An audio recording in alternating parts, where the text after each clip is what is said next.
Life has been full of tough times with a few lucky moments. Losing my parents when I was young hurt a lot, like a pain that never goes away. But I got lucky when the elderly couple next door, the Parkers, took me in.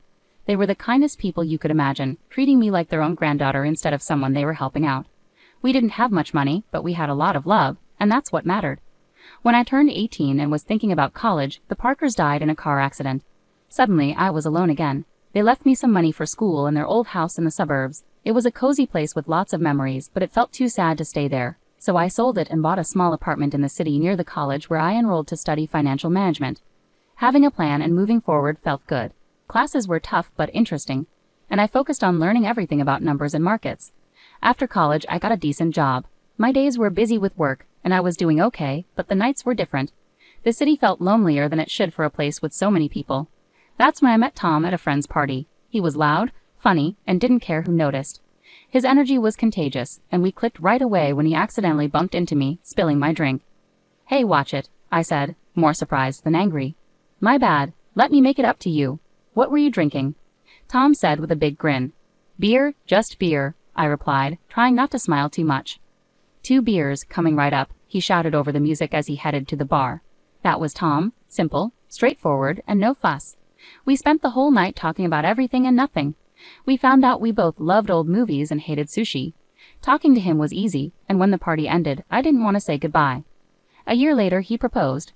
There were no dramatic gestures, just him, me, and a ring he awkwardly pulled out of his pocket while we were watching TV. "Marry me," he said, holding the ring so tightly I thought he might crush it. I laughed, not because it was funny, but because it was so typical of us. Perfectly imperfect. "Yes, of course, you big goof." Getting married didn't change much at first. We were the same, just officially a couple, which felt right. We settled into life together in my small city apartment, still close to the hustle, but now with someone to share the quiet moments. Life felt full, and for the first time in a long while, the evenings didn't feel so empty. Settling into married life had its comforts, but life has a way of throwing curveballs. Tom's parents, Mr. and Mrs. Dawson, were wonderful. They lived in a cozy suburban home and welcomed me with open arms from the start. I could see where Tom got his easygoing nature. Their warmth was a balm for my heart, which still ached from losing my own family. "I'm so happy you're part of our family now," Mrs. Dawson would often say, squeezing my hand with such kindness that it warmed and overwhelmed me at the same time. "Thank you.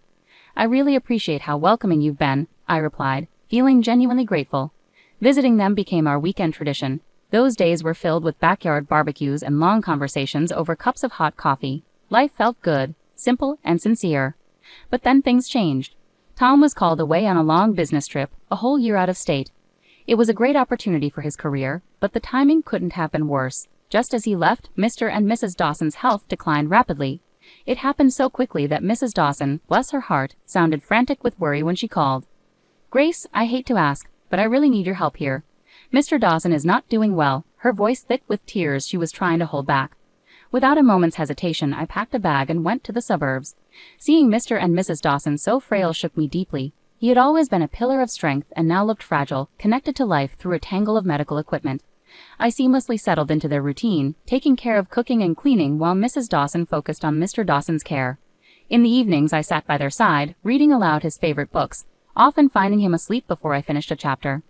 "Thank you, Grace," he'd whisper on the good days, his voice a mere whisper of its former strength. "It's my pleasure, really," I'd reply, squeezing his hand gently, hoping to offer comfort through my touch. One quiet afternoon, as I was chopping vegetables for dinner, Mrs. Dawson sat down at the kitchen table looking older than her years. "Grace, I don't know how to say this, but we're in a bit of a bind," she began, nervously twisting her hands together. "Mr. Dawson was the main earner, you know, and with him like this?" I set down the knife, giving her my full attention. "We're in a tight spot, honey. I hate to ask, but could you consider renting out your apartment? It might help us get through this rough patch," Mrs. Dawson said, looking down with clear embarrassment.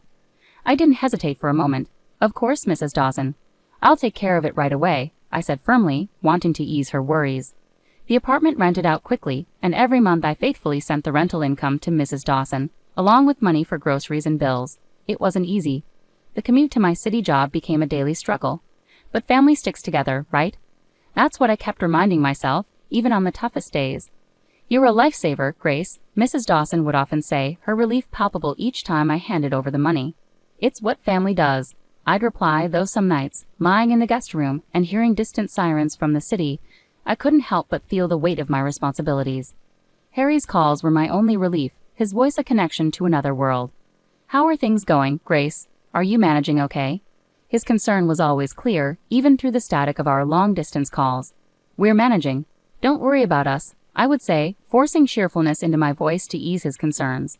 Life at the Dawsons took a sharp turn when Emily, Mrs. Dawson's daughter from her first marriage, unexpectedly showed up.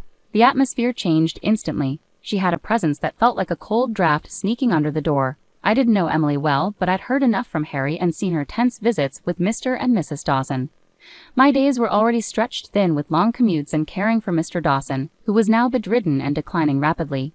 Emily's arrival added a new layer of tension. It was clear she planned to stay, making herself at home as if she owned the place. One evening, after a particularly tough day, Mr. Dawson motioned for me to come closer, his voice a strained whisper. "Grace, you need to watch out for Emily. She's not a good person," he said, his tone grave and urgent, sending a chill through me. "I understand, Mr. Dawson. I'll be cautious," I promised, though I wasn't entirely sure what I was preparing for. True to Mr. Dawson's warning, Emily wasted no time asserting her authority. The first indication came one morning when I found her in the kitchen, a storm cloud over the breakfast nook. "Just so we're clear, I'm not here to play housemaid or chef for anyone," she declared sharply, sipping her coffee and eyeing me as if I were intruding in her mother's kitchen. I was taken aback but kept my composure. "Okay, Emily, I've been handling things so far, and I can continue," I replied, trying to keep the peace. "Good, because I don't plan on lifting a finger." "This is Mom's house, after all," she snapped back, her eyes challenging me to object. From then on, Emily ensured her presence was felt, but not in a positive way. She ordered takeout only for herself and her mother, leaving their empty boxes for me to clean up. Her disdain was clear and hurtful, but I endured it for Mr. and Mrs. Dawson's sake. "Grace, why don't you join us for dinner tonight?" Mrs. Dawson suggested one evening, a rare moment of warmth in her voice. Before I could respond, Emily interjected sharply. "Mom, Grace has been busy all day. She probably prefers eating later," her words laced with false concern, yet the message was unmistakable. I wasn't wanted. The days grew more difficult, my workload increasing. Emily's entitlement pervaded every corner of the house. At night, I could hear her whispering with her mother, poisoning her against me with her words. Mrs. Dawson, once kind and understanding, began to change, her demeanor colder, her gratitude less frequent. A couple of weeks later, Mr. Dawson passed away. The funeral was somber, with Harry flying in just in time to bid his farewells. It was the first time in months we were together, and having him by my side brought a sense of relief. Yet amidst the grief, I sensed a significant change at the Dawson home. Emily suddenly behaved impeccably, treating everyone with forced politeness. "How have things been while I've been away?"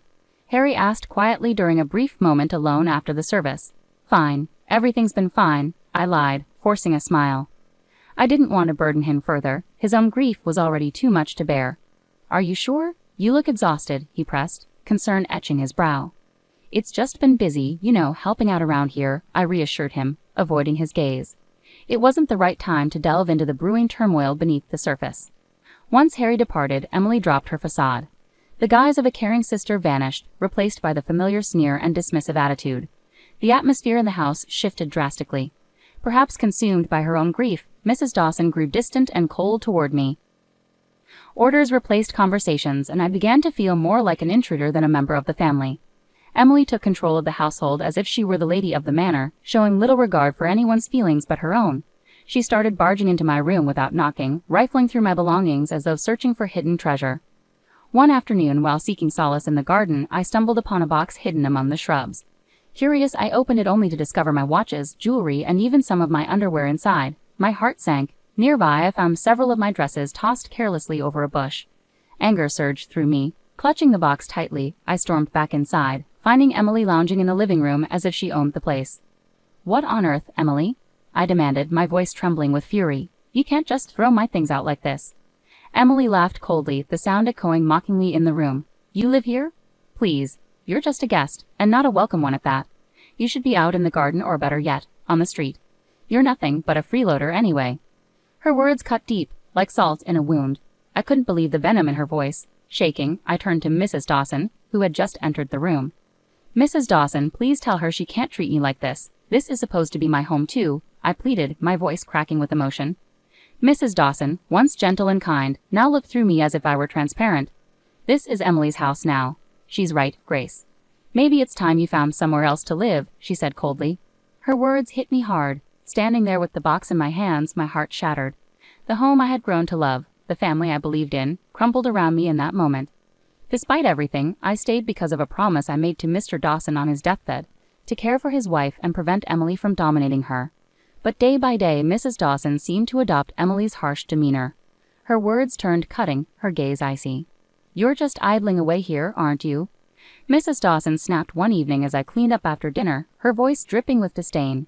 "I'm doing my best to keep things in order," I replied, trying to stay composed despite the pain her words caused. "Your best?" "I could hardly tell. It seems like you're just mooching off us," she scoffed, turning away without another word. Her words wounded me deeply. I was far from a freeloader. I had rented out my apartment and faithfully handed over almost all the income to Mrs. Dawson. On top of that, I took care of most household tasks while Emily contributed nothing but criticism. Emily, living off her mother's pension, showed no gratitude. "Really, what does my brother even see in you?" Emily taunted nightly, her voice carrying through the thin walls. Each time I bit back my anger and frustration, clinging to the promise I made. But the house grew suffocating, filled with hostility like a minefield. One evening, returning early from work, my world turned upside down. I walked in on Emily and Mrs. Dawson in a heated discussion in the living room, unaware of my presence. "We need to convince her to sell that apartment of hers. You know how much we could use that money," Emily said greedily and calculatingly. "Yes, but how do we persuade her? Grace isn't naive. She won't just hand it over," Mrs. Dawson replied, frustration and greed evident in her voice. "Leave it to me, Mom. I'll charm her into it. Once she signs it away, we can finally live the way we deserve." Emily's words cut through the air like a snake's hiss. Hearing them scheme to take away my only financial security was a brutal dose of reality. Fear gripped me. I couldn't stay any longer. Heart pounding, I slipped away to my room unnoticed. They were plotting to strip me of everything. The decision was clear in that moment. There was no way I could stay after hearing their plans. Quickly gathering my essentials, hands trembling, every second in that house felt like a countdown to disaster. I didn't bother with goodbyes. They didn't deserve them. Sneaking out the back door, I called a taxi to take me to the station. Sitting on the train to Harry's, doubts gnawed at me. Would he understand? Would he take their side? The uncertainty weighed heavily, but the fear of staying was more daunting. I stared out the window, the landscape blurring by, a mix of fear and determination settling in my chest. When I arrived at Harry's doorstep, his reaction was a blend of shock, relief, and curiosity. His eyes widened as he opened the door to find me standing there with my bag, looking as frazzled as I felt. "Grace, what's going on? Are you okay?" he asked, stepping aside to let me in. I hesitated, taking in the familiar and comforting sight of his temporary home. "No, Harry, everything's not okay. Not at all," I replied, my voice catching. He guided me to the couch, concern etched on his face. "Tell me what happened, babe. I'm here for you," he urged gently. I poured out everything to Harry, starting from Emily's return and the deteriorating situation at home to the financial pressures and the final betrayal. Their scheme to make me sell my apartment. I hadn't wanted to burden him while he was away working. As I spoke, Harry's expression darkened with each detail. By the time I finished, his fists were clenched, his jaw tight with anger. "Why didn't you tell me about any of this sooner?" he asked, his voice a mix of fury and concern. "I didn't want to cause you more stress. I thought I could handle it," I confessed, feeling foolish now. "Grace, damn it, you shouldn't have had to handle any of this alone," he exploded, rising to pace the room. "I can't believe my mom and Emily would treat you like this." He stopped abruptly and faced me, his eyes blazing with determination. "I won't let anyone treat my wife that way. No way," he declared firmly, pulling out his phone. I watched, heart pounding, as Harry dialed his mother. The phone barely rang twice before she answered. I couldn't hear her side of the conversation, but the tension in Harry's posture spoke volumes. "Mom, this has to stop. I know everything now, and I won't stand for it. If Emily doesn't leave and if you don't start treating Grace with respect, we won't be able to support you anymore. No more financial help, nothing." Harry's voice was firm, leaving no room for negotiation. There was a terse exchange, followed by silence. Harry's grip tightened around the phone. "Fine. If that's your decision, then you've made mine," he said finally, hanging up. He turned to me, his expression softening. "Looks like it's just us now, babe." "That's all we need," he said, coming over to embrace me.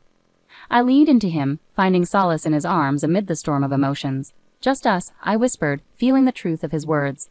Now on our own, it felt right. Harry and I stayed up late into the night, planning our future without the burden of supporting his mother and Emily.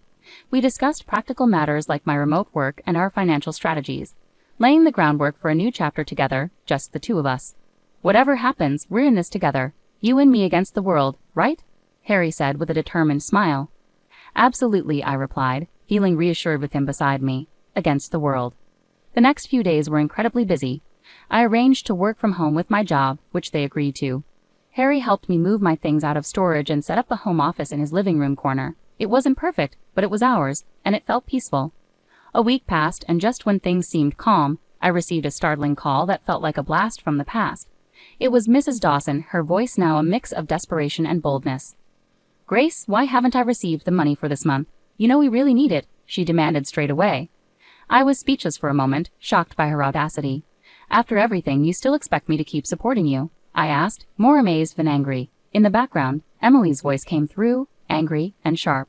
"She's just ungrateful. Make her send the money." Taking a deep breath to calm myself, I remembered their hurtful words that had cut deep. "Mrs. Dawson, Emily called me a heartless beggar. I can't send money to people who treat me so badly. I'm done." There was silence on the other end, and I imagined Mrs. Dawson's stunned expression. "But we're family," she finally said, her voice a mix of anger and pleading. "No, family doesn't treat each other like this. Goodbye, Mrs. Dawson," I said firmly, hanging up before she could reply. The call shook me, but Harry was there, supportive as ever. "You did the right thing, Grace. It's time they learned to stand on their own," he said, putting his arm around me for comfort. Not long after we settled back into our hometown, another surprise came our way. I found out I was pregnant. It was unexpected but brought us immense joy, and suddenly, the future looked bright with possibilities. We decided it was time to sell my apartment and buy a small house in the suburbs, close to a good school for our child. As we planned our move, another call came from Mrs. Dawson. This time her tone was different, desperate, and almost pitiful. "Grace, I've made a mistake. Emily made me sell the house, took the money, and left me with nothing. Could I come and live with you and Harry?" Her voice trembled with pleading. Her request stunned me. After everything that had happened, this was a test of my determination. "Mrs. Dawson, you chose this path when you sided with Emily against us. There were other choices you could have made," I replied firmly, though my emotions were in turmoil. I know I've made mistakes, but you have a kind heart." "Can't you forgive an old woman for her wrong choices?" she pleaded. I sighed deeply, feeling a twinge of sympathy, but also holding firm to the consequences of her choices. "I forgave you long ago, but that doesn't mean I can welcome you back into my life. You need to face the outcomes of your actions, just as I have," I said before ending the call and blocking her number. With determination, we moved ahead with our plans, buying a charming house with a small garden where our child could grow and play.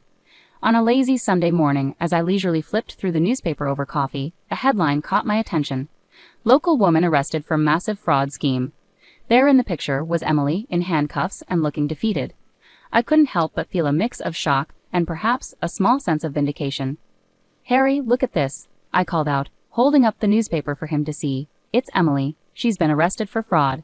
Harry took the newspaper, his expression serious as he scanned the article. "Wow, can't say I'm surprised, but it's a lot to process." "Yeah, it is. But she made her decisions, and now she's dealing with the consequences," I replied, feeling a sense of closure I hadn't realized I needed. Over time, we heard through friends that Mrs. Dawson was living in a small apartment, working 2 jobs to make ends meet.